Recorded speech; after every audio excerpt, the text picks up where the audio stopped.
आज हम कौन सा टॉपिक पढ़ रहे हैं? कंजंक्शन मींस क्या होता है? कंजंक्शन कितने प्रकार के होते हैं? दो। पहला समान सब्जेक्ट वाले वाक्य और दूसरे असमान सब्जेक्ट वाले वाक्य। अभी हम कौन सा पढ़ रहे हैं? समान सब्जेक्ट वाले। एक एग्जांपल अपन लेते हैं, शी इज मेकिंग टी, वह चाय बना रही है। दूसरा, शी इज मेकिंग कॉफी। अब इस दोनों सेंटेंस में हमारे को किसका प्रयोग करना है? नॉट ओनली बट आल्सो का। अब सुनो ये बात कैसे करेंगे। पहले वाक्य का जो पार्ट दूसरे वाक्य से सेम मिलता है वो हिस्सा उतारेंगे। तो शी इज मेकिंग की इसमें यहां से पेश कर रहा है, तो इस पार्ट को उतार लो। ये उतार दिया, शी इज मेकिंग, ठीक है। और इसका प्रयोग कर रहे हैं, उसका पहला पार्ट ये नॉट ओनली का प्रयोग करना है, ये कर दिया आपने नॉट ओनली का प्रयोग। उसके बाद जो पहले वाक्य का वो हिस्सा उतारेंगे तो दूसरे वाक्य से मैच नहीं कर रहा है। कौन सा? टी। ये मैच नहीं कर रहा है, ये कौन की टी है, उसको उतार लिया हमने टी। अब जो नॉट ओनली के साथ वाला पार्ट है उसको उतारेंगे, कौन सा है? But also. अब क्या करेंगे, अब हम उस पार्ट को उतारेंगे जो पहले वाक्य के इससे मैच नहीं कर रहा है। कौन सा? कॉफी। क्या सेंटेंस बना? She is making not only T but also coffee. वह न केवल चाय बना रही है बल्कि क्या बना रही है? कॉफी भी बना रही है। समझ में आया?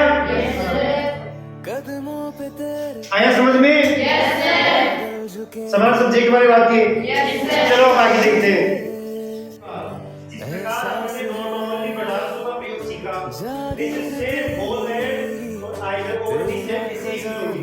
एक सेंटेंस इसी सेंटेंस में आपको दोनों का प्रयोग करना। देखना, she is making tea, she is making coffee. पहले मैंने किसका प्रयोग किया था? अब सेम अपने को दो और होल है और आइदर और किसी वाक्य में प्रयोग किसी का। इसका मतलब समान होगा यानी सेम है, वो करेंगे क्या बनाएंगे? She is making, she is, यहां से भी तो मेच कर रही है। अब किसका प्रयोग करेंगे? बोथ का। ये कर दिया हमने बोथ। और अब ऐसा बना, कौन है? शी। और अब बोथ के साथ कौन है? तो लिख दिया। और अब इसके साथ कौन है? कॉफी। ये कॉफी लिख दिया। और इस प्रकार अपन ने क्या किया? She is making both T and coffee. Both and का प्रयोग भी सीख लिया है।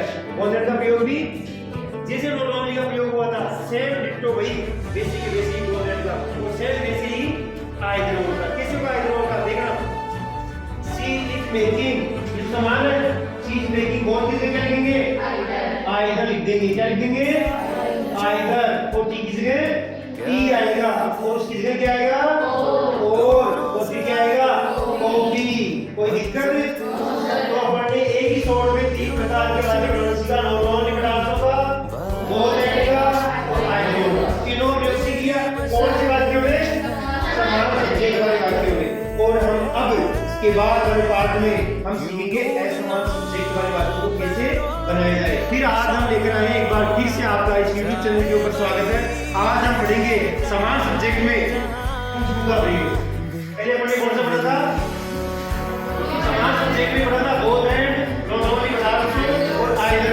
लेकिन इसका सेंटेंस अलग तरीके से आता है, इसका अलग एग्जांपल है और कुछ का प्रयोग। देखो कैसे होगा। ये सामने आपने एग्जांपल लिया है, she is very poor, she can't buy a car. वह बहुत गरीब है इसलिए वह कार नहीं खरीद सकती। एक ही व्यक्ति है, वो गरीब है इसलिए वो कार। समान सब्जेक्ट ही तो पता लग गया आपको।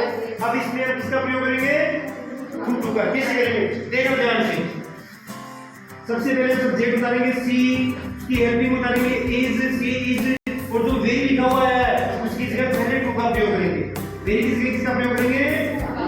और इसके साथ वाला पार्ट उतार देंगे poor, she is too poor, बहुत गरीब है। और फिर इसको यहाँ पे छोड़ देंगे, ये वाला पार्ट हटा देंगे और उसके बाद करेंगे दूसरा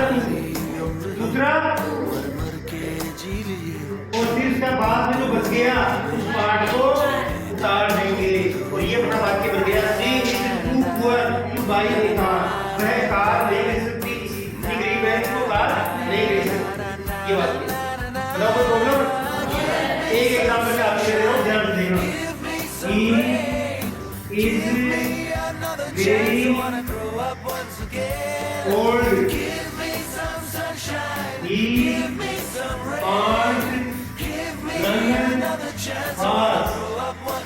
ये बात है। अब अगला पार्ट आता है इसका, क्योंकि दूसरा ऐसा सब्जेक्ट वो हम अगली वीडियो अपलोड करेंगे। तब तक बने रहिए मेरे YouTube चैनल पर, देखते रहिए। जय हिंद, जय भारत।